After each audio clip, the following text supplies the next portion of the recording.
MPSC 2026 असो किंवा UPSC 2026 असो, दोन्हीही अनुषंगाने लक्षात घ्या. इथं जरी लिहिलं असतं आपण वाटलंच तर इथं करेक्शन करू. UPSC 2026 आणि MPSC 2026 परीक्षेचं स्वरूप आणि पॅटर्न कशा पद्धतीचं स्वरूप आहे याचं, ओके, ते आपल्याला आज इथं जाणून घ्यायचं आहे. आपण नव्याने सुरुवात करतोय. आपल्यापैकी बरेच विद्यार्थी मित्र ज्यांना माहिती आहे पण त्यांनीही हा व्हिडिओ पहा. कारण काय माहिती आहे का, एक्झॅक्टली कशा पद्धतीने आयोग प्रश्न विचारणार आहे, कशा स्वरूप मध्ये ते प्रश्न असणार आहेत, त्यामध्ये काही खाच खळगे आहेत का, या सर्व बाबी आपल्याला आज इथं पाहायच्या आहेत. आपण म्हणतो ना की एखाद्या गोष्टीचं आपण जर ध्येय ठेवलं असेल, उद्दिष्ट ठेवलं असेल, तर ते पूर्ण करण्यासाठी आपल्याला काहीतरी त्या पाठीमागे तयारी करावी लागते. त्या तयारीपैकी एक भाग हा आहे की एक्झॅक्टली कशा स्वरूपाची ती आपली परीक्षा पद्धती आहे ते आपल्याला माहिती असणं खूप गरजेचं असतं. तरच मग आपण काय करू शकतो, ते ध्येय गाठू शकतो. ओके, चला तर मग सुरुवात करूया या आजच्या आपल्या स्वरूप आणि संरचनेला. एक्झॅक्टली कसं आहे परीक्षेचं स्वरूप, हेच टायटल आहे ना आपलं, तेच आपल्याला जाणून घ्यायचं आहे. ओके, साधारणपणे 3 टप्प्यामध्ये ही परीक्षा पार पडते. UPSC ची असो किंवा आपली राज्यसेवेची असो, सेम सगळा सिलेबस सेम आहे, एक्झाम पॅटर्न सेम आहे, सगळ्या काही गोष्टी इथं सेम फॉलो केलेल्या आहेत.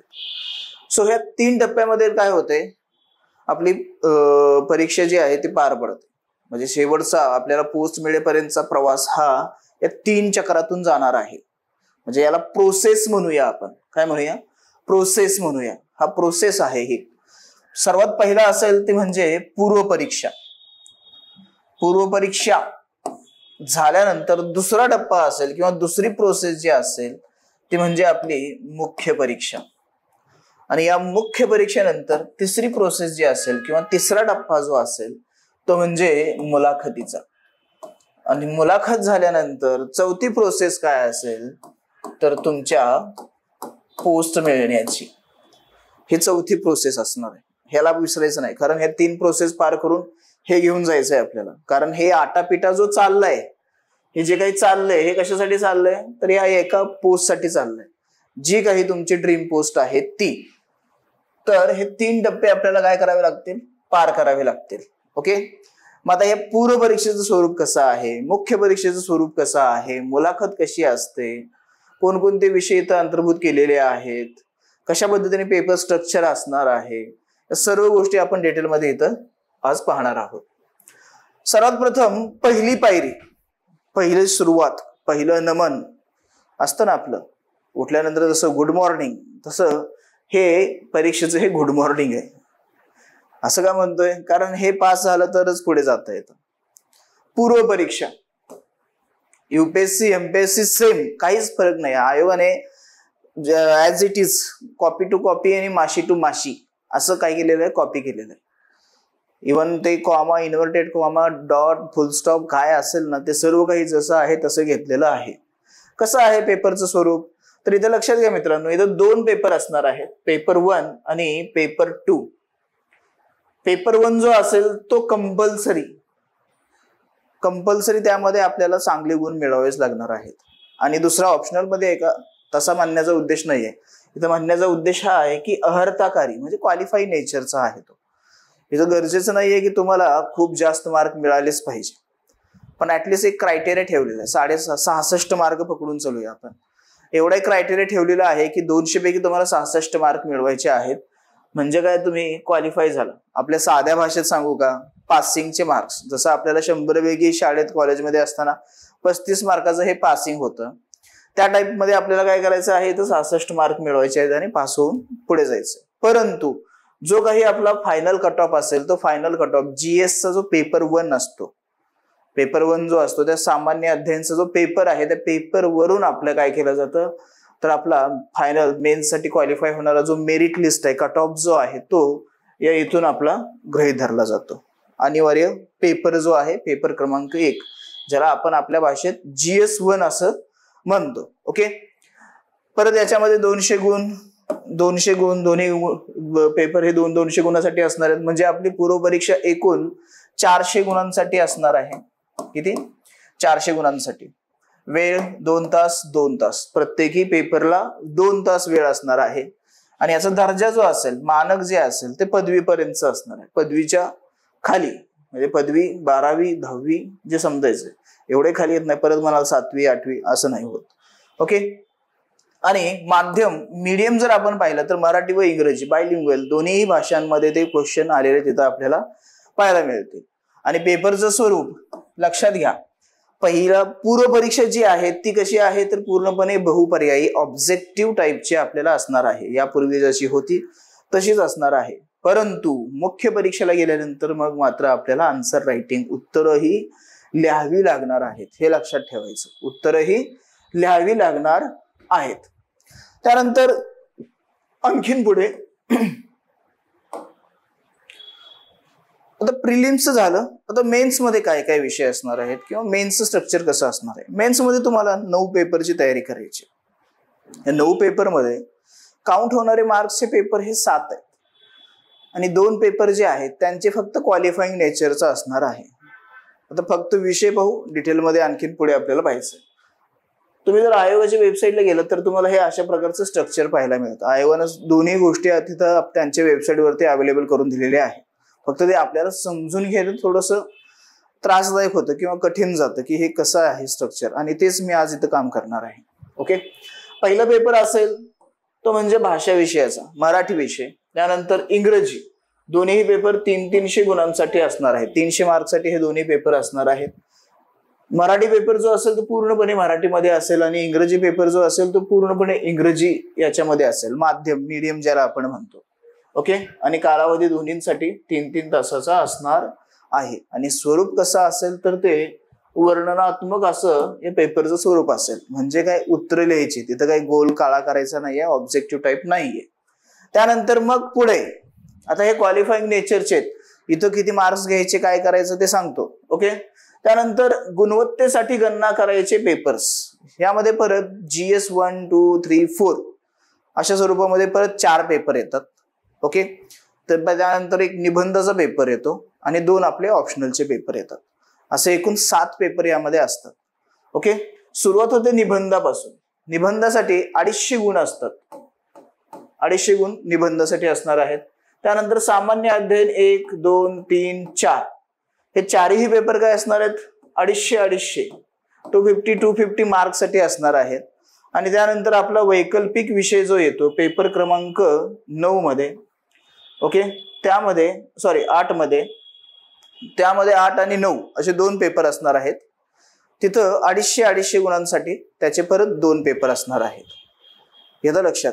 तर हे 250 आणि याच्यामध्ये काय करायचं आहे आपल्याला कंपल्सरी मार्क्स चांगले मिळवायचे, जेणेकरून आपला जो काही मुलाखतीचा टप्पा जो आहे तो आपण किंवा मुलाखतीचा जो काही गोल्डन दरवाजा आहे तो आपण इथं उघडू शकतो.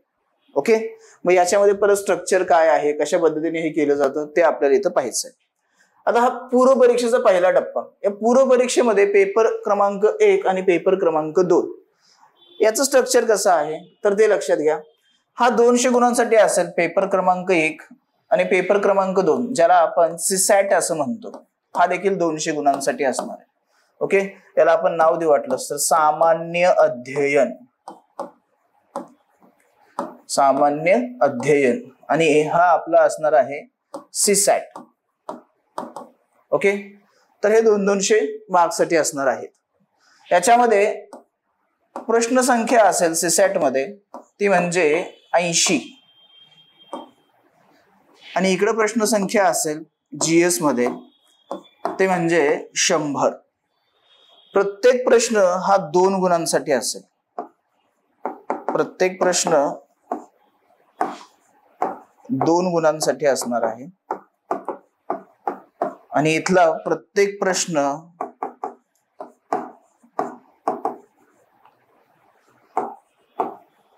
हा 2.5 गुणांसाठी असणार आहे. 2.50 2.5 गुणांसाठी असणार आहे. यामध्ये GS चे तुम्हाला सर्व विषय अभ्यासावे लागतात. ऑब्जेक्टिव्ह पॅटर्न मध्ये थोडंसं फॅक्ट वगैरे आपल्याला इथं करणं अपेक्षित असतं. त्यामध्ये हिस्ट्री असेल, पॉलिटी असेल, इकॉनॉमिक्स असेल, जॉग्राफी असेल, सायन्स असेल, आणि आपलं जे काही करंट्स वगैरे म्हणजे चालू घडामोडी जे आहे, करंटचे न्यूज वगैरे किंवा करंटशी रिलेटेड इथं जो पार्ट असेल, सो ह्या गोष्टी काय कराव्या लागतात, आपल्याला GS1 मध्ये अभ्यासावे लागतात. आणि पेपर क्रमांक 2 सीसॅट मध्ये आपल्याला काय अभ्यासावं लागतं, तर इथं आपल्याला पॅसेजची प्रॅक्टिस करावी लागते. पॅसेज वाचून त्याच्यावरती आपल्याला उत्तरं द्यायची असतात. त्यानंतर काही असे मॅथ्स रिझनिंगचे क्वेश्चन्स असतील, ओके, आणि डिसिजन मेकिंग, असे या पेपरचं एक साधारणपणे स्वरूप हे आपल्याला पाहायला मिळतं. इथं तुम्हाला काय करायचंय, तर इथं क्वालिफाय व्हायचंय आणि इथं जे मार्क्स मिळतील पेपर 1 मध्ये, इथं तुम्हाला काय करायचंय, पुढे जो काही तुमचा फायनल मेरिटचा कट ऑफचा जो भाग असेल तो या पेपर 1 वरून गृहीत धरला जातो, किंवा पेपर 1 मध्ये जेवढे तुम्हाला मार्क्स मिळतात त्यावरून तुम्ही पुढे क्वालिफाय होणार की नाही होणार, ओके, हे निश्चित केलं जातं. सो दोन्हीचं नेचर लक्षात घ्या. आता परत एक मनामध्ये अशी टिकटिक वाजायला लागते की अरे नाही, इथं जर समजा मी नाही अभ्यास केला आणि इथं फक्त भरपूर खूप अभ्यास केला आणि मी चांगले मार्क्स मिळवले, पण जर इथं तुम्ही क्वालिफाय नाही झालात तर मग मात्र तुमचे भरपूर मार्क्सना काही व्हॅल्यू राहणार नाही, ते 0 होऊन बसतील. सो इथंही आपल्याला लक्ष द्यावंच लागणार आहे आणि ते आरामात आपण क्वालिफाय होऊ शकतो. सो त्याचं टेन्शन घ्यायचं नाहीये, ओके. तर हे होतं आपल्या पूर्व परीक्षेचं स्वरूप. जो काही कट ऑफ लागेल 200 मार्कांपैकी जो काही कट ऑफ लागेल, ऑन एन ॲव्हरेज जर आपण बोलायचंच झालं, आता पेपरच्या डिफिकल्टी लेवलवरती असतं. आता बरेच तज्ज्ञ आहेत की जे सांगतात की नाही एवढे एवढे मार्क्स पाहिजे, असं पाहिजे, तसं पाहिजे. पण एक लक्षात घ्या मित्रांनो, हे कधी असं बोलू शकतो की नाही हे फिक्स स्वरूप आहे आणि अशा टाईपमध्येच क्वेश्चन येतात आणि एवढे एवढे हे अशाच पद्धतीने चालतं त्यावेळी. परंतु ज्यावेळी पेपर जर खूपच अवघड आला तर हे कट ऑफ देखील खाली येऊ शकतात. पेपर खूपच सोपा आला तर हे कट ऑफ देखील खूप वाढू शकतात. सो एक आपण असं म्हणूया की ऍव्हरेज जरी आपण काढायचं म्हणलं, म्हणजे असं म्हणलं जातं ना की असेल ना काहीतरी एखादा नंबर की एवढ्यापर्यंत गेल्यानंतर आपण सेफ झोन मध्ये वगैरे राहू शकतो. जर असं म्हणलं तर मग मी म्हणेल की 50-55% तुम्ही पुढे मार्क्स घ्या. म्हणजे 100-125च्या पुढे जर मार्क्स मिळत असतील तर तुम्ही सेफ झोन मध्ये 125 म्हणूया, 100-125 म्हणजे खूप अंतर. इथं पॉईंटला किंमत राहते, हे महत्वाचं आहे. कारण त्यामुळे इथं 100 आणि 125 म्हणणं म्हणजे 25 मार्काचा डिफरन्स खूप हे होतो. 125 प्लस राहून चाललं आपण तर आपण सेफ झोन मध्ये असतो, ओके. आता पुढे त्यानंतर आपण आता मुख्य परीक्षा पास झाली. समजा इथं तुम्ही 125-150 काहीतरी मार्क्स मिळवले, कट ऑफ लागला 120चा आणि तुम्ही आरामात काय झाला, प्रिलिम क्रॅक करून मेन्स कडे निघाला. आता मुख्य परीक्षेला गेल्यानंतर मग आपल्याला कोणकोणत्या म्हणजे पेपरना सामोरं जावं लागतं, त्यांचं स्ट्रक्चर कसं आहे ते इथं आपण पाहूया, ओके. आता मुख्य परीक्षेमध्ये भाषा विषय जो आहे तो एक असतो मराठी आणि दुसरा असतो इंग्रजी. आता यांचं नेचर असं आहे ना, हे कंपल्सरी आहेत. तुम्हाला इथं ऑप्शन नाहीये की मी इंग्रजी देत नाही मी मराठीच देतो, किंवा मी इंग्रजी देतो मी मराठीच देत नाही. दोन्हीही पेपर सॉल्व्ह करावे लागतात आणि दोन्हीही पेपरचं स्ट्रक्चर पाहिलं किंवा गुण पाहिले तर ते 300 गुणांसाठी आहेत. 300 काय आहेत, मार्क्ससाठी ते दोन्हीही पेपर असणार आहेत, ओके. हे झालं भाषा विषयांसाठी. त्यानंतर पुढे आणखीन इथं आपल्याला जिथं आपले मार्क्स काउंट होणार आहेत त्यामुळे याला परत एका मुख्य परीक्षेच्या सेक्टरमध्ये ठेवलेलं आहे किंवा सेक्शनमध्ये ठेवलेलं आहे. निबंधामध्ये आपल्याला 250 गुणांसाठी एक पेपर असेल, ओके. निबंधाचा एकच पेपर असतो. त्यानंतर सामान्य अध्ययन GS1 इथं 250 गुणांसाठी, GS2 परत 250 गुणांसाठी, GS3 परत 250 गुणांसाठी आणि परत GS4 परत 250 गुणांसाठी. म्हणजे इथं 1000 गुण आपले इथं फिक्स आहेत, ओके. 1000 नाही, सॉरी 1250 म्हणूया. 1004 GSचे झाले आणि निबंधाचे हे आपले 250 गुण झाले. त्यानंतर येतो आपला वैकल्पिक विषय, ऑप्शनल ज्याला आपण म्हणतो. ऑप्शनल खूप फेमस आहे शब्द, ऑप्शनल. ऑप्शनल कुठला आहे तुझा, ऑप्शनल कुठला आहे माझा. या ऑप्शनलला आपल्याला एकूण जर आपण विचारात घेतलं तर 500 गुणांसाठी आपला ऑप्शनल असतो. 500 गुणांसाठी आपला ऑप्शनल असतो, म्हणून याला किंग मेकर असं म्हणलं जातं. किंवा जो असतो ना की सर्व जी दिशा बदलू शकतो तुमच्या रिझल्टची, मुख्य परीक्षेच्या रिझल्टची दिशा बदलणारा हा कोण आहे, तर दिशादर्शक आहे हा ऑप्शनल आपला. 500 गुणांसाठी आहे. इथं आपली कमांड ही खूप चांगली असते या ऑप्शनल वरती, कारण ऑप्शनलला आपल्याला वाव आहे. तुम्ही तुमच्या आवडीप्रमाणे काय करू शकता, विषय हा निवडू शकता. आणि जिथं आवड तिथं आपल्याला काय असते, सवड असते. म्हणजेच काय, आपण चांगल्या पद्धतीने अभ्यास करतो आणि चांगला अभ्यास करून आपण काय करतो, चांगले गुण, चांगले मार्क हे काय करतो, मिळवत असतो. ओके, सो याच्यामध्ये परत काय स्ट्रक्चर आहे, तर इथं 2 पेपर आहेत. एक पेपर 1 जो आहे तो 250 गुणांसाठी आणि पेपर 2 जो आहे तो परत 250 गुणांसाठी. आणि मित्रांनो आणखीन एक महत्वाचं, या सर्व पेपरसाठी वेळ हा 3 तासाचा असतो. सो वेळेची इथं कमतरता नाहीये, वेळेची कमतरता अजिबात तुम्हाला भासणार नाही. आणि त्यानंतर तुम्ही मुख्य परीक्षा पास झालात, त्या मुख्य परीक्षा पास झाल्यानंतरचा जो पुढचा टप्पा असेल, म्हणजे प्रोसेस मधला 3रा भाग जो असेल तो म्हणजे मुलाखतीचा. आणि ही मुलाखत असणार आहे 275 गुणांसाठी. किती? 275 गुणांसाठी ही मुलाखत असणार आहे. 275 पैकी तुम्हाला परफॉर्मन्स करायचं, जो पॅनल असेल त्यासमोर जाऊन तुमचे टेस्ट घेतले जातील, तुमच्या सर्व गोष्टी जाणून घेतल्या जातील, तुमचं व्यक्तिमत्व कसं आहे ते समजून घेतलं जाईल आणि त्याच्यावरती तुम्हाला मग हे गुण दिले जातील. ओके, जे काही मिळतील तेवढे मिळतील. आता हे झाले मुलाखत. आता त्यानंतर थोडस डिटेलमध्ये जाणून घेऊया की प्रश्न कशी असणार आहेत, किती मार्कसाठी असणार आहेत, उत्तर लिहायची आहेत, म्हणजे 1-2, 2-2 मार्कसाठी प्रश्न असणार आहेत का, की 10, 20, 50 मार्कसाठी असे काही प्रश्न असणार आहेत का. आता त्या सर्वांची उत्तरं तुम्हाला इथं मिळणार आहेत की प्रश्न कशा स्वरूपाचे असतील, काय असणार आहे. ओके, आता यातला पहिला पेपर मराठी भाषेचा हा अहर्ताकारी असणारा हा पेपर आहे. अहर्ताकारी म्हणजे क्वालिफाईंग नेचर असणारा हा पेपर आहे.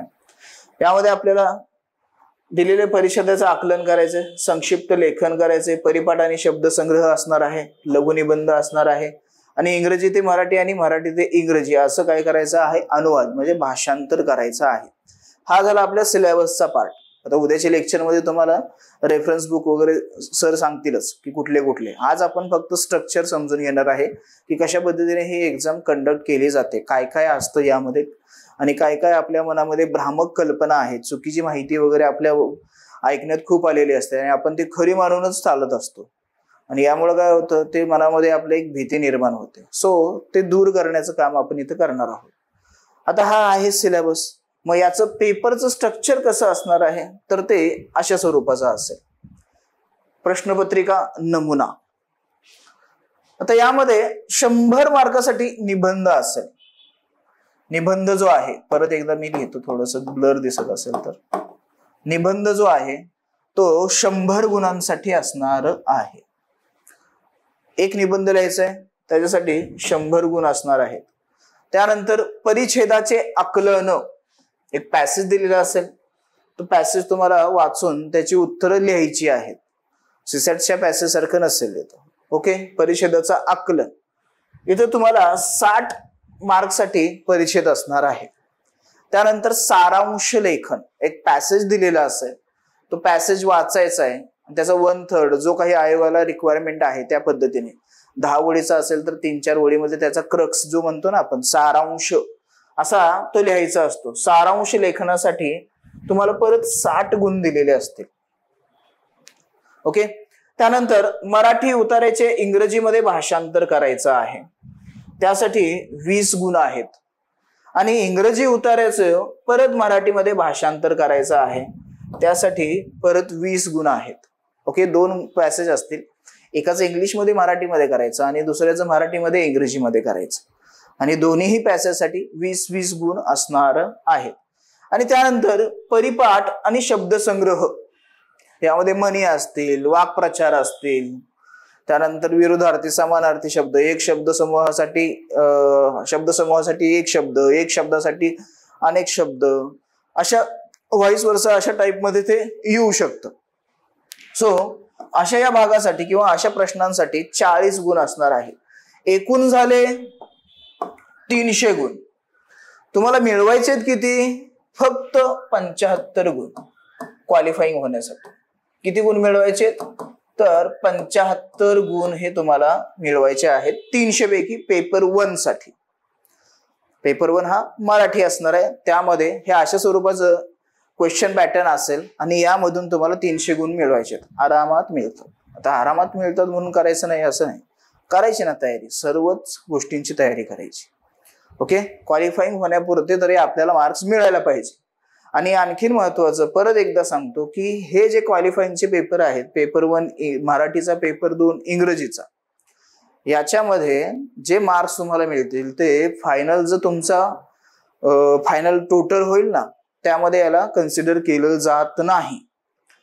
परंतु आता इथं काय परंतु आला, परंतु एक गोष्ट लक्षात ठेवा, ज्यावेळी तुम्ही मुख्य प्रिलिम पास व्हाल, मुख्य परीक्षा द्याल, मुख्य परीक्षेची सुरुवातच यापासून होते, मराठी आणि इंग्रजी पासून, त्यानंतर मग बाकीचे पुढचे पेपर हे होतात. आणि ज्यावेळी तुमची पूर्ण परीक्षा प्रक्रिया पार पडते, तुमचे पेपर हे चेक होण्यासाठी जातात, त्यावेळी पहिला मराठी आणि इंग्रजी हे 2 पेपर चेक केले जातात.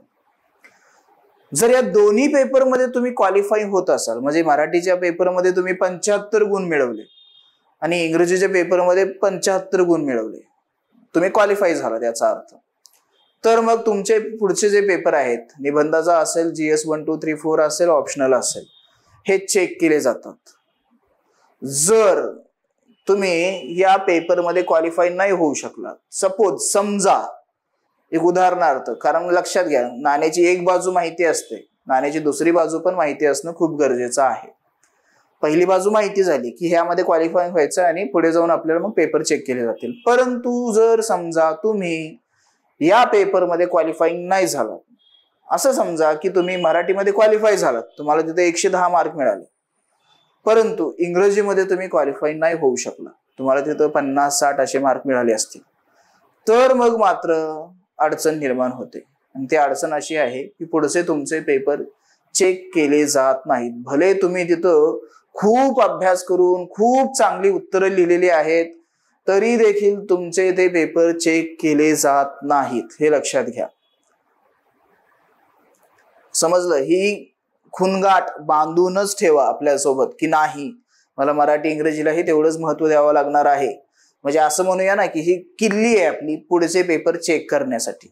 जर तुम्ही हे चावी लावून उघडली तर पुढे काय होणार आहे, पुढचे आपले पेपर चेक केले जाणार आहेत. ओके, सो इथं आपल्याला 75 गुण मिळवायचे, तेही आरामात मिळतात, तिथंही काही चिंता करायची गरज नाहीये. त्यानंतर पेपर क्रमांक 2 इंग्रजी भाषेचा इथं असणार आहे. यामध्ये काय असेल, सेम दिलेल्या परिषदेचं आकलन, संक्षिप्त लेखन, परिपाठ व शब्दसंग्रह, लघु निबंध. ओके, इथं जे ट्रान्सलेशनचा पार्ट होता तो थोडासा गायब केलेला आहे. आता पुढे याचं स्ट्रक्चर कसं असणार आहे, एसे रायटिंग असणार आहे 100 गुणांसाठी. इथं तुम्हाला परत एक निबंध लिहायचा आहे, जो की इंग्रजीमध्ये असेल, इंग्लिशमध्ये असेल, तो 100 गुणांसाठी असणार आहे. त्यानंतर कॉम्प्रेन्शन गिवन बाय पॅसेज, एक पॅसेज असेल, तो 75 गुणांसाठी असणार आहे. प्रिसाइज रायटिंग म्हणजे सारांश लेखन करायचंय परत इंग्लिशमध्ये पण, ते 75 गुणांसाठी असणार आहे. आणि इथं 2 पार्टमध्ये व्होकॅब्युलरीचा युसेज जो आहे तो 2 पार्टमध्ये डिवाइड केलेला आहे. पहिल्या पार्ट मधला म्हणजे पहिला जो क्वेश्चन असेल त्यासाठी 25 गुण असणार आहेत आणि दुसरा जो क्वेश्चन असेल त्यासाठी असणार आहेत 25 गुण.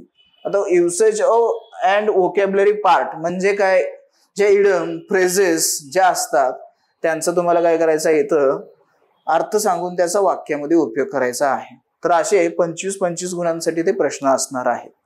आता याच्यामध्ये पोट प्रश्नही येऊ शकतात, म्हणजे प्रत्येक एकच प्रश्न आहे 25 गुणांसाठी असं नाही होणार.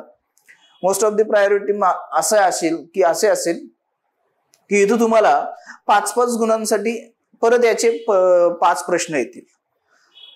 ओके, 5-5 गुणांसाठी परत 5 प्रश्न येऊ शकतात. कधी कधी हे स्ट्रक्चर पण बदलतं, कधी कधी ते 2.5 गुणांसाठी येऊ शकतात, 2 गुणांसाठी असंही बदलू शकतं ते. ओके, आता ते परत आपल्याला कळेल कशा पद्धतीने, पण आपल्याला एक क्लिअर आहे की इथं 25-25 गुणांचे 2 पार्ट आहेत, म्हणजे 2 मुख्य प्रश्न असेल, त्याच्यामध्ये परत आणखीन आपल्याला खाली ऑप्शन मिळत जातील. सो इथं परत 300 गुण झाले आणि या 300 गुणांपैकी आपल्याला परत इथं काय करायचे आहेत, तर 75 गुण हे मिळवायचे आहेत. हे परत एकदा असं चिमटा घेऊन सांगून ठेवा, शुद्धीवर असताना असं सांगतो ना आपण, तसं सांगून ठेवा. इंग्रजीमध्ये 75 मिनिमम गुण पाहिजेच, मराठीमध्ये 75 मिनिमम गुण पाहिजेच असं सांगायचं, म्हणजे आपण ते विसरत नाही कधी. आलं लक्षात?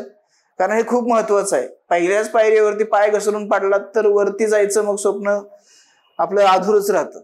सो पहिले पायरीवरती पाय दिला ना, असा भक्कम असा तो, ज्यावेळी अंगद गेले होते ना रावणाकडे, त्याने असा पाय दिला आणि सांगितलं उचलून दाखव माझा पाय.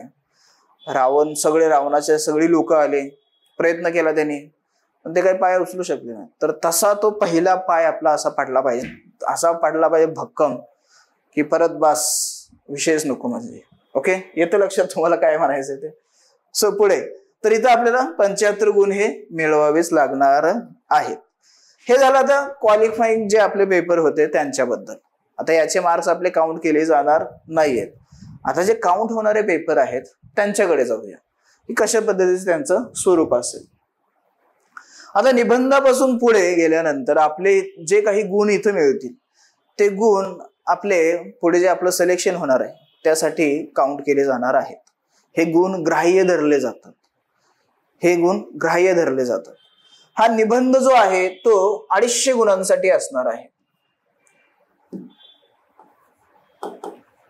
250 गुणांसाठी हा निबंध असेल. याच्यामध्ये परत सेक्शन ए असेल आणि सेक्शन बी असेल. त्याच्यामध्ये तुम्हाला 2 निबंध लिहायचे, प्रत्येकी 125 गुणांसाठी हा निबंध असणार आहे. 125 गुणांसाठी हा निबंध असणार आहे. आणि परत इथं मग काही आता आपल्याला नियम अटी पाळाव्या लागतात. ते नियम अटी जर आपण पाहिल्या तर हा जो काही म्हणजे दोन्ही जे निबंध लिहिणार आहोत आपण, 2 निबंध लिहायचे 125 मार्कसाठी असणार आहेत. आणि त्यासाठी आपल्याला 1250 शब्दांची काय असणार आहे, मर्यादा असणार आहे. 1250 शब्द.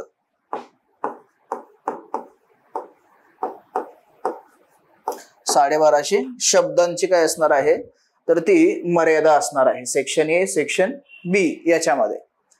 मग आता याच्यामध्ये असं होतं ना की आपल्याला एक तर आपण निबंध कधी लिहिलेला आहे किंवा नाही, जरी लिहिला असेल तर तो छोटासा पानभर लिहिलेला असतो आपण.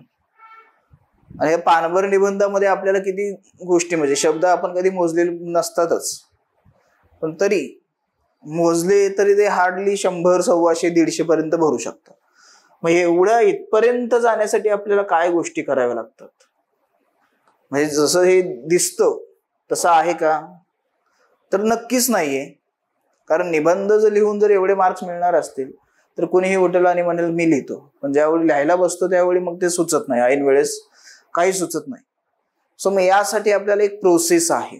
आणि ही प्रोसेस लक्षात घ्या मित्रांनो, ज्यावेळी आपण ठरवलं की मला असं असं UPSC MPSC करायची आहे, आणि त्या ठरवलेल्या दिवसापासून ज्यावेळी तुम्ही कुठेतरी मार्गदर्शनासाठी जाता त्या दिवसापासून ही प्रोसेस चालू होते. त्या दिवसापासून ही प्रोसेस चालू होते. कारण इथं तुमचे स्वतःचे विचार असतात. तुम्ही ज्या पद्धतीने इथं आल्यानंतर घडत जाता, या स्पर्धा परीक्षेमध्ये आल्यानंतर घडत जाते, त्या पद्धतीने तुमचे विचार ह्या शब्दांमध्ये काय होतात तर प्रतिबिंबित होत असतात, ते बाहेर येत असतात.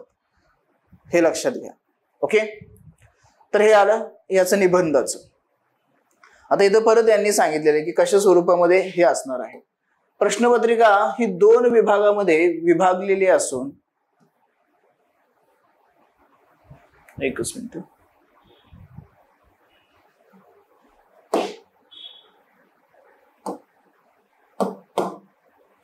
प्रश्नपत्रिका 2 विभागात विभागलेली असून प्रत्येक भागात 4 विषय आहेत आणि उमेदवारांनी प्रत्येक विभागातून 1 विषय निवडावा. म्हणजे 2 विभाग आहेत, एक ए आणि दुसरा बी. ए मध्ये तुम्हाला 4 ऑप्शन असतील आणि बी मध्ये परत 4 ऑप्शन असतील. त्या ए मधल्या 4 ऑप्शन पैकी 1 ऑप्शन तुम्ही निवडायचा आहे जो तुमच्या आवडीचा असेल, कुठलाही असू शकतो. तर त्यावरती काय करायचं, 1 निबंध लिहायचा आहे. आणि बी ऑप्शन, बी ग्रुपमध्ये काय करायचंय, तिथेही 4 ऑप्शन असतील, त्यापैकी 1 निवडायचा आहे आणि तिथे परत काय करायचं, तुम्हाला निबंध लिहायचा आहे. आलं लक्षात. आणि जे काही भाषेचं माध्यम असेल तुमचं, ते मराठी किंवा इंग्रजी, ज्यावेळी तुम्ही अर्ज भरता त्या अर्जामध्ये जे तुम्ही नमूद केलेलं असेल त्याच भाषेमध्ये लिहायचं आहे, हेही लक्षात घ्या. नाहीतर तुम्ही फॉर्म भरत असताना, अर्ज भरत असताना काय कराल की मराठी भाषा ही मेन्शन कराल किंवा तिथं नमूद कराल आणि तिथं जाऊन म्हणाल की नाही मला इंग्रजीमध्ये लिहू वाटतं, मी इंग्रजीत लिहितो. चालणार नाही. चालणार नाही याचा अर्थ लिहू देणार नाहीत का? लिहू देतील ना, पण ते विचारात घेतलंच जाणार नाही. कारण तुम्ही सांगितलं होतं की मराठीत लिहिणार, तिथं लिहिलं इंग्रजीमध्ये, नाही चालणार, चेक नाही केलं जात. सो जे तुम्हाला माध्यम निवडायचं आहे ते माध्यम अर्ज भरताना विचारपूर्वक तिथं निवडावं लागतं. ऑब्विसली आता आपलं महाराष्ट्र म्हणजे आपण मराठीच घेणार. आपले असं नाही कंपल्सरी की आपलं महाराष्ट्र. बरेच आता ज्याच्या त्याच्या काय म्हणूया आपण आवडीवरती अवलंबून असतं, शब्दसंग्रहावरती अवलंबून असतं ह्या गोष्टी. तर भाषेचं जे आपलं माध्यम म्हणतो, भाषा जी आपल्याला निवडायची ते पूर्वी जे आपण निवडलेली असेल, अर्जात जी नमूद केलेली असेल त्यावरूनच हे ठरणार आहे. त्यानंतर जे आता मी सांगितलं की सेक्शन ए मध्ये तुम्हाला 4 ऑप्शन असणार आहेत, सेक्शन बी मध्ये देखील 4 ऑप्शन असणार आहेत, आणि प्रत्येकी एक निबंध लिहायचा जो की 125 गुणांसाठी असणार आहे. 125 गुणांसाठी एक आपल्याला असे 2 निबंध लिहायचे आहेत. सेक्शन ए मधला एक आणि सेक्शन बी मधला एक. परत तिथं आणखीन असं होऊ शकतं, सेक्शन ए मधलेच मला 2 विषय आवडले, मग मी इथलेच 2 लिहितो, चालेल का? नाही चालणार. सेक्शन ए मधला एकच लिहायचा आणि सेक्शन बी मधला एकच लिहायचा. परत असं करायला नाही तर ठीक आहे, मी सेक्शन ए मधला 1 लिहिला आणि सेक्शन बी मध्ये मला 2 लिहायचे, मग मी 2 लिहू का? की मग 75-75 करा ना, काहीतरी डिवाइड करा त्याला. असं तसंही चालत नसतं. 1 लिहायला सांगितलं ना, एकच लिहायचं. दोन्ही मध्ये एकच लिहायचे निबंध. येतं लक्षात? त्यानंतर पुढे जाऊया सामान्य अध्ययनाकडे. सामान्य अध्ययन. आता या सामान्य अध्ययनामध्ये आता मी फक्त काही महत्वाचे असे पॉइंट घेतलेले आहेत की काय कुठले विषय आहेत एक्झॅक्टली, ते तुम्हाला एक लक्षात येईल. सामान्य अध्ययन मध्ये भारतीय वारसा आणि संस्कृती, त्यानंतर आधुनिक भारताचा इतिहास, जगाचा इतिहास, समाज, भूगोलामध्ये जग, भारत आणि महाराष्ट्र, या अशा काही विषयांचा काय करायचं आहे, आपल्याला अभ्यास करायचा आहे. मग याचं पेपर स्ट्रक्चर कसं असतं ते पण पाहूया. आता इथं आणखीन एक महत्वाची गोष्ट लक्षात घ्या. GS 1, 2 आणि 3 म्हणजे पेपर क्रमांक 1, पेपर क्रमांक 2 आणि पेपर क्रमांक 3 जे आहेत हे GS चे सामान्य अध्ययनाचे, यांचं जे काही क्वेश्चन पॅटर्न जो आहे तो सेम आहे. आणि चौथा पेपर जो आहे आपला इथिक्सचा, तो काय आहे, थोडासा वेगळा आहे याच्यापेक्षा. ते पहिला पाहूयात. ओके. आता सामान्य अध्ययन मध्ये तुम्हाला 10 प्रश्न जे असणार आहेत ते प्रत्येकी 10 गुणासाठी असणार आहेत. 10 प्रश्न हे 10 गुणासाठी असणार आहेत. आणि पुढील 10 प्रश्न हे काय असणार आहेत तर प्रत्येकी 15 गुणासाठी असणार आहे. म्हणजे 15 प्रश्न, 15 मार्काला एक प्रश्न असे 10 प्रश्न, आणि 10 मार्क्सना एक प्रश्न असे 10 प्रश्न, असे एकूण 20 प्रश्न असणार आहेत. ओके. असे एकूण 20 प्रश्न हे असणार आहेत. टोटल नंबर किती असेल तर 20 असणार आहे. वेळ असेल 3 तासाचा. 10 मार्कचे 10 प्रश्न, 15 मार्कचे परत 10 प्रश्न, 10 100 आणि 15 150, असे झाले आपले किती टोटल 250 गुण झाले. ओके. पेपर 1, 2, 3 तिन्हींसाठीही सेम हा पॅटर्न असणार आहे. त्यानंतर GS 2, या इथं आपल्याला GS 2 मध्ये संविधान, प्रशासन, सामाजिक न्याय आणि आंतरराष्ट्रीय संबंध या विषयांचा अभ्यास करायचा आहे. ओके. या विषयांचा काय करायचं आपल्याला इथं अभ्यास करायचा. आणि याचाही जो काही क्वेश्चन पॅटर्न असेल तो कशा पद्धतीचा आहे तर 10 गुणांचे इथं परत 10 प्रश्न असतील आणि 15 गुणांचे परत इथं हे 10 प्रश्न असतील. म्हणजे टोटल झालं आपलं 250. ओके. त्यानंतर पुढे सामान्य अध्ययन 3. या सामान्य अध्ययन 3 मध्ये अर्थव्यवस्था, विज्ञान आणि तंत्रज्ञान, पर्यावरण, आपत्ती व्यवस्थापन आणि सुरक्षा असे काही विषय आपल्याला इथं अभ्यासावे लागतात. आणि याचं पेपर स्ट्रक्चर जर आपण पाहिलं तर परत ते सेमच दिसतं आपल्याला. 10 गुणाचे परत 10 प्रश्न असणार आहेत. त्यानंतर 15 गुणाचे परत 10 प्रश्न असणार आहेत. असे एकूण परत आपले किती होणार आहेत तर 250 गुण होणार आहेत. ओके. 250 गुण हे आपल्याला इथं या अशा स्ट्रक्चरमध्ये किंवा अशा फॉर्मॅटमध्ये आपल्याला क्वेश्चन येतील. ते क्वेश्चन मग आपल्याला 10-10, 15-15 अशा दोनच फॉर्मॅटमध्ये असणार आहे. इथं 5, 7, 2, 1 असं काही नाही. हे क्लिअर आहे की तुम्ही ज्या प्रश्नाचं उत्तर लिहाल तो प्रश्न एक तर 10 मार्कासाठी असेल किंवा 15 मार्कासाठी असणार आहे. ओके, हे झालं आपलं पेपर 3 पर्यंतचं स्ट्रक्चर. आता पेपर 4 हा थोडा वेगळा विषय पण आहे आणि त्याच्यासाठी परत वेगळं क्वेश्चन पॅटर्न पण आहे. येतं लक्षात? दोन्ही गोष्टी काय आहेत तिथं तर वेगळ्या आपल्याला इथं पाहायला मिळतं. ते सामान्य अध्ययन 4 ज्याला आपण इथिक्स असं म्हणतो, खूप वेळा ऐकलं असेल आपण. इथिक्सचा पेपर असा आहे, इथिक्सचा पेपर तसा आहे. आता कसं असतं, IQ गोष्टी आणि ज्यावेळेस स्वतः आपण त्या गोष्टी करतो यामध्ये खूप फरक असतो. आता कोण सांगते की नाही अरे खूप किचकट आहे, खूप डिफिकल्ट आहे, कोण म्हणतात नाही खूपच इझी. पण आता तुमच्या क्षमता, तुमच्या आवडी निवडी या सर्व गोष्टी इथं काय करतात, मॅटर करतात. सो त्यावरती हे डिपेंड असतं. आता यामध्ये आपल्याला काय अभ्यासावं लागेल तर नैतिकता आणि मानवी सहसंबंध, त्यानंतर अभिवृत्ती, अभियोग्यता, भावनिक बुद्धिमत्ता, विचारवंत आणि तत्वज्ञ यांचे योगदान, त्यानंतर लोक प्रशासनातील सार्वजनिक नागरी सेवा मूल्य आणि परत नैतिकता आणि प्रशासनातील सभ्यता. एकूणच जर सांगायचं म्हणलं किंवा ओव्हरऑल जर आपण विचारात घ्यायचं म्हणलं तर हे थोडंसं आपल्या भावनिकतेशी, आपल्या नैतिक मूल्यांशी, जे काही आपण आजपर्यंत तत्वज्ञान आपल्या आई वडिलांकडून, घरच्यांकडून, आपल्या वडीलधाऱ्यांकडून, आपल्या शिक्षकांकडून, आपल्या मित्रांकडून, या सर्वांकडून ज्या ज्या गोष्टी आपण शिकलो त्यामध्ये असणारी नैतिक मूल्य, जे हे प्रशासन चालतं त्या प्रशासनात असलेली काही कायदे, त्यांची काही नैतिकता, त्यांच्यामध्ये असणारी काही सभ्यता, या सर्व गोष्टी या सर्वांवरती अवलंबून असणारा हा आपला एथिक्सचा पेपर आहे. हे एक प्रकारे स्वतःलाच एका मिररमध्ये आपण पाहतोय. येतं लक्षात? जी आपली नैतिक मूल्य आहेत ती तुम्हाला तिथे रिफ्लेक्ट होताना दिसतात. ओके, सो हा 4था पेपर. आता याचं मागाशी सांगितलं की याचं पेपर स्ट्रक्चर हे काय आहे, थोडंसं वेगळं आहे. मग ते कशा पद्धतीचं आहे तर तेही पाहूया. यामध्ये क्वेश्चन नंबर 1 जो असेल त्यामध्ये परत तुम्हाला 5 क्वेश्चन्स असणार आहेत आणि ते 10 गुणांसाठी असणार आहेत. 10 गुणांसाठी परत 5 प्रश्न, म्हणजे 2-2 मार्कासाठी एक एक प्रश्न असणार आहे. त्यानंतर येतो क्वेश्चन नंबर 2. ते इथपासून आपण जर पाहिलं तर क्वेश्चन नंबर 6 पर्यंत हे परत 10-10 मार्क्ससाठी काय असणार आहेत, क्वेश्चन असणार आहेत. आणि त्यानंतर पुढे 7 ते 12 हे जर आपण पाहिलं तर इथं काय असेल तर यांनी स्पेसिफिक मेन्शन पण केलेलं आहे, केस स्टडीज ॲज पर सिलेबस. जो काही सिलेबस मध्ये तुम्हाला केस स्टडीज आहेत त्या केस स्टडीज वरती असणारे हे प्रश्न असतील आणि हे प्रश्न हे 20-20 गुणांसाठी असणार आहेत.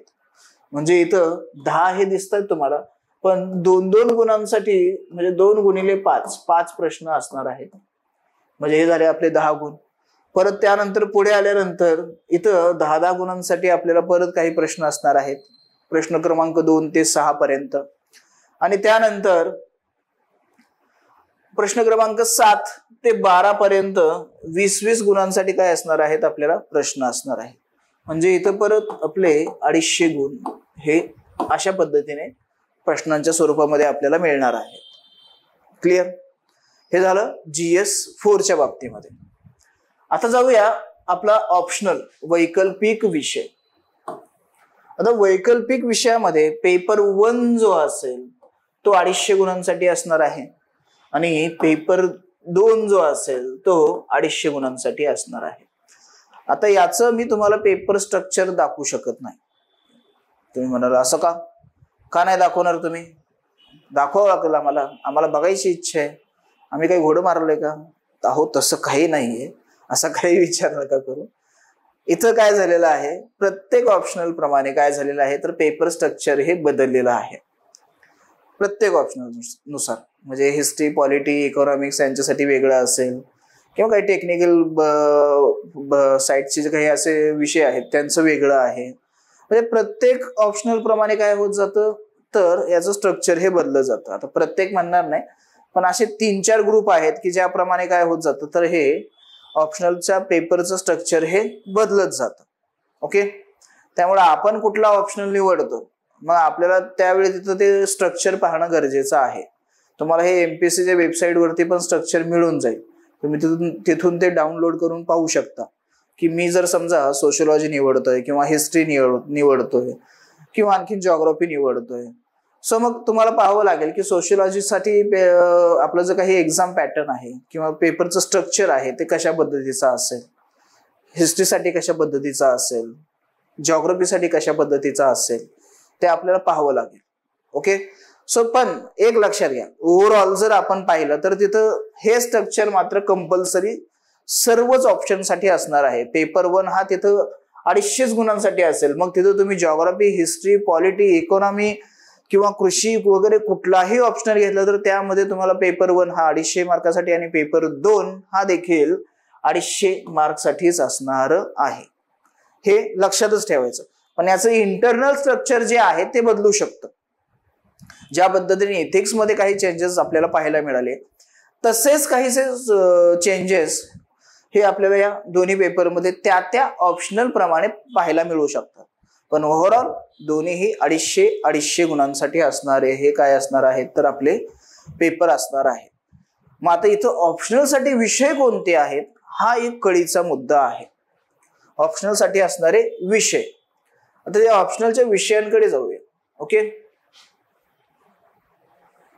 हा एक मिनिट, एक ओव्हरऑल स्ट्रक्चर तुम्हाला मी सांगतो. बाकी गुणांचं जे हे आहे ना, गुण कुठल्या प्रश्नाला किती असतील ते थोडस हे पहा. आता इथं काय सांगितलं की विषय सूचना, प्रश्नांची उत्तरं लिहिण्यापूर्वी खालील सूचना काळजीपूर्वक वाचा. यस, एकूण 8 प्रश्न असणार आहेत. किती? 8 प्रश्न असणार आहेत आणि हे 2 विभागामध्ये विभागलेले असतील. 2 विभागात काय केलेले असतील, हे विभागलेले असणार आहेत. त्यापैकी 5 प्रश्न सोडवणे आवश्यक आहे. आवश्यक मध्ये घेऊया. 5 प्रश्न सोडवणं हे काय आहे तर आवश्यक असणार आहे. आणि त्यानंतर परत क्रमांक 2चा मुद्दा लक्षात घ्या की प्रश्न क्रमांक 1 व प्रश्न क्रमांक 5 हे कसे आहेत तर अनिवार्य आहेत. 2 सेक्शन केले जातील.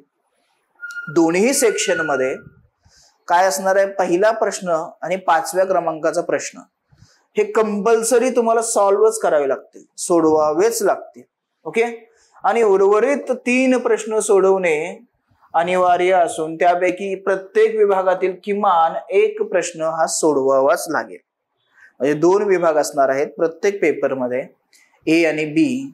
त्यामध्ये परत काय करायचं, प्रश्न क्रमांक 1 सोडवायचा आहे, त्याचबरोबर प्रश्न क्रमांक 5 हे कंपल्सरी आहेत. तुमची इच्छा नसली तरी तुम्हाला ते सोडवावेच लागतील. मग त्यानंतर राहिले परत 3 प्रश्न. त्या 3 प्रश्नामध्ये तुम्ही असं नाही करू शकत की मी सेक्शन बी मधलेच 3 प्रश्न सोडवतो, तर नाही चालत. तुम्ही असं करू शकता, सेक्शन बी मधले 2 सोडवू शकता, परंतु तुम्हाला परत सेक्शन ए मधला 1 तरी प्रश्न सोडवावाच लागेल. कारण 5 प्रश्न हे आपल्याला काय करायचे आहेत, सोडवायचेच आहेत. 8 पैकी 5 प्रश्न सोडवणं हे मस्ट आहे, उत्तर लिहिणं हे मस्ट आहे.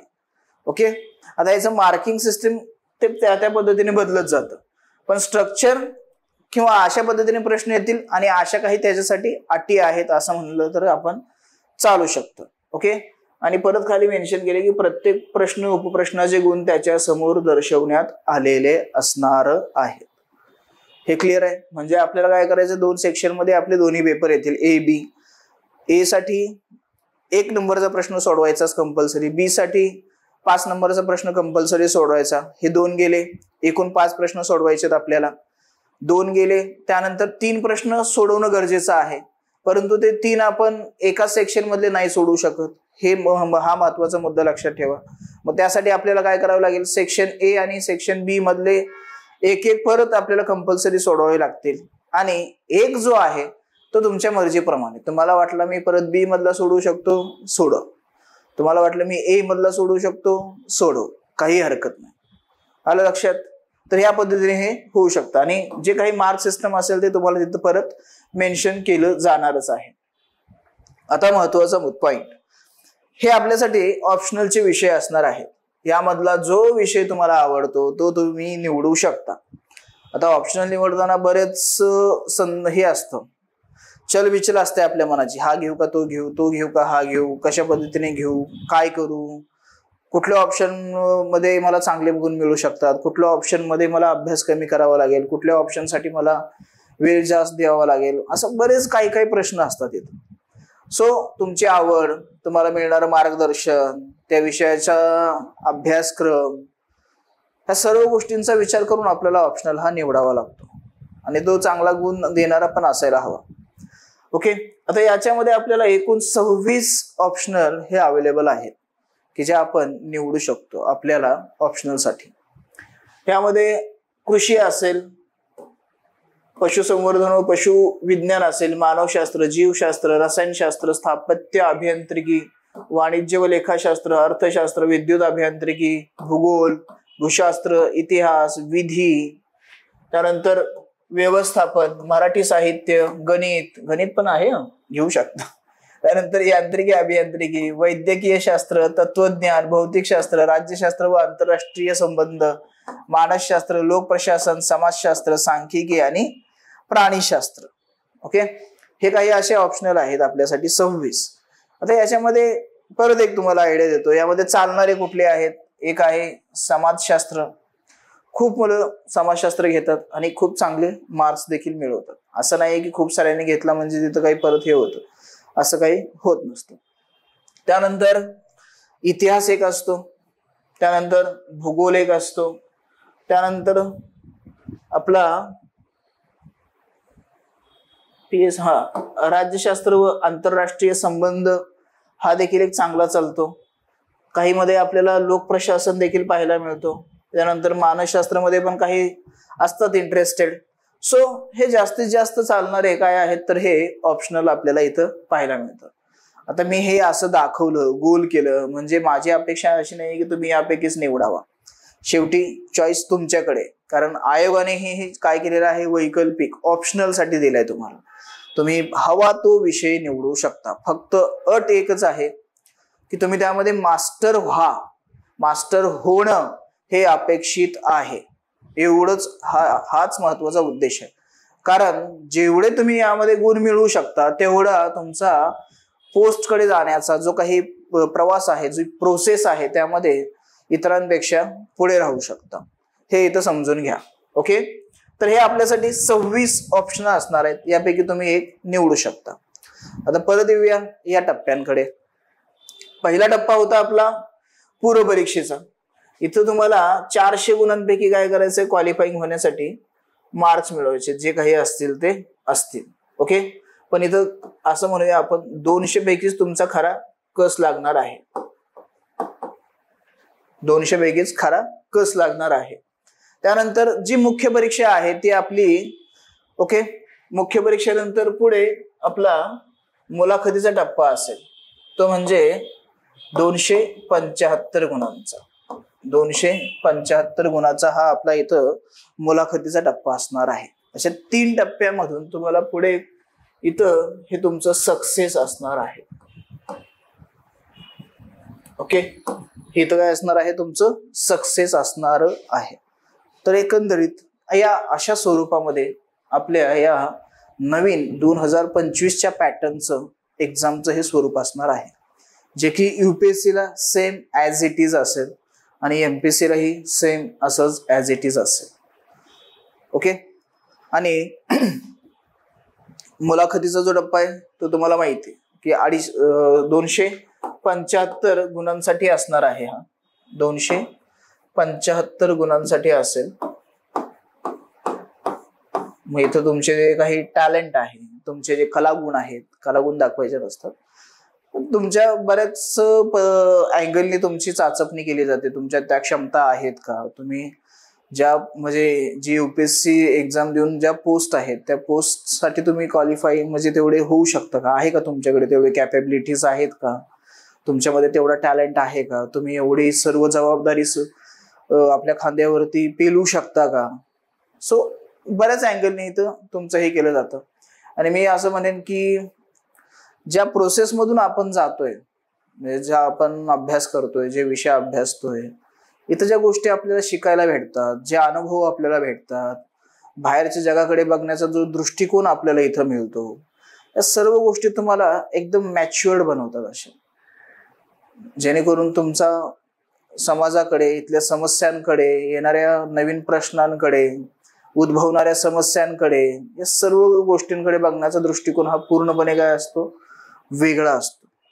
एक प्रशासकीय अधिकारी ज्या पद्धतीने विचार करू शकतो ती डेव्हलपमेंट या इथं तुमची घडत असते.